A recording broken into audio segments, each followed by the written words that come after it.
Saya akan menceritakan cerita rakyat Papua asal-usul Gunung Jayawijaya. Sebelum menonton, alangkah baiknya ditekan tombol lonceng dan subscribe. Oke, terima kasih.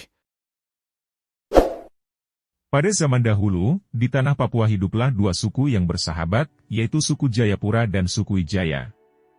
Mereka tinggal di dataran rendah yang subur dan makmur. Mereka saling membantu dan bekerja sama dalam berbagai hal. Suatu hari, datanglah seorang utusan dari negeri seberang yang membawa kabar buruk. Ia mengatakan bahwa ada sekelompok penjajah yang ingin menguasai tanah Papua dan mengambil semua kekayaannya. Ia meminta bantuan dari suku Jayapura dan suku Wijaya untuk melawan penjajah tersebut. Suku Jayapura dan suku Wijaya merasa terancam dan marah. Mereka bersumpah untuk melindungi tanah Papua dari penjajah. Mereka pun bersiap-siap untuk berperang. Mereka mengumpulkan senjata, perbekalan, dan prajurit yang terbaik. Namun, sebelum mereka berangkat ke medan perang, ada sesuatu yang harus mereka lakukan. Mereka harus memilih seorang pemimpin yang akan memimpin mereka dalam perang.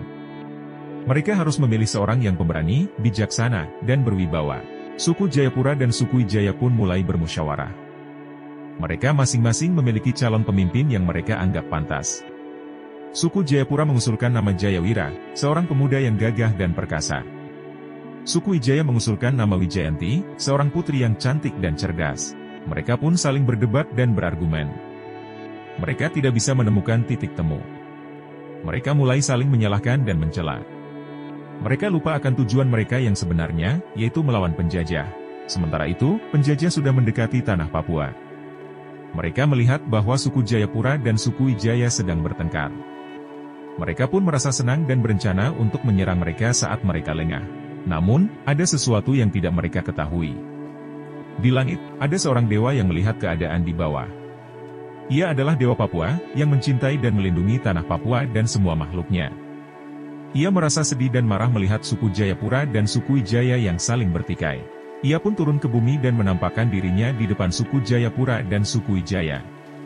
Ia berkata dengan suara yang mengguntur, "Hentikanlah pertengkaran kalian. Apakah kalian tidak sadar bahwa kalian sedang dalam bahaya? Apakah kalian tidak ingat bahwa kalian adalah saudara?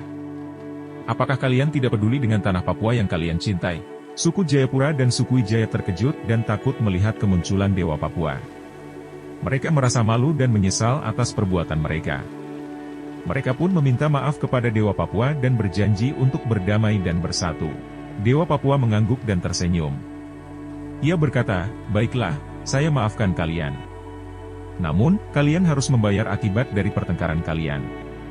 Kalian harus mengorbankan sesuatu yang paling kalian sayangi." Suku Jayapura dan suku Wijaya pun bertanya, "Apa yang harus kami korbankan, wahai Dewa Papua?" Dewa Papua menjawab, "Kalian harus mengorbankan calon pemimpin kalian, yaitu Jayawira dan Wijayanti. Mereka harus rela meninggalkan dunia ini dan menjadi gunung yang menjulang tinggi di tanah Papua. Mereka akan menjadi lambang persatuan dan kekuatan suku Jayapura dan suku Wijaya. Mereka akan menjadi pelindung tanah Papua dari segala ancaman." Suku Jayapura dan suku Wijaya terkejut dan sedih mendengar perkataan Dewa Papua. Mereka tidak mau kehilangan Jayawira dan Wijayanti, yang mereka cintai dan hormati. Mereka pun memohon kepada Dewa Papua untuk mengubah keputusannya. Namun, Dewa Papua tidak bergeming. Ia berkata, "Ini adalah hukuman yang adil bagi kalian. Kalian harus menerima nasib kalian dengan ikhlas. Jika kalian menolak, maka saya akan menghancurkan kalian semua dan tanah Papua yang kalian banggakan." Suku Jayapura dan suku Wijaya pun tidak punya pilihan lain. Mereka pun menyerahkan Jayawira dan Wijayanti kepada Dewa Papua. Mereka menangis dan berpisah dengan mereka dengan penuh kesedihan.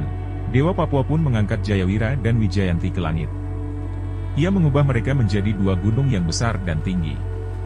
Ia memberi nama gunung tersebut Gunung Jayawijaya, yang merupakan gabungan dari nama Jayawira dan Wijayanti.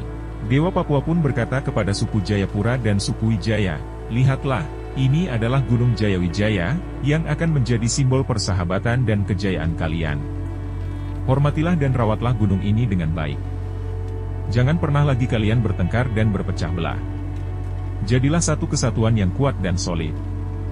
Hanya dengan begitu, kalian bisa melindungi tanah Papua dari penjajah dan musuh."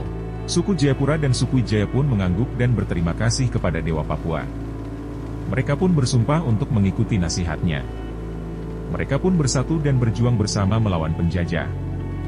Mereka berhasil mengusir penjajah dan mempertahankan tanah Papua. Sejak saat itu, Gunung Jayawijaya menjadi saksi sejarah dan kebanggaan suku Jayapura dan suku Wijaya. Gunung Jayawijaya juga menjadi tempat yang sakral dan suci bagi mereka.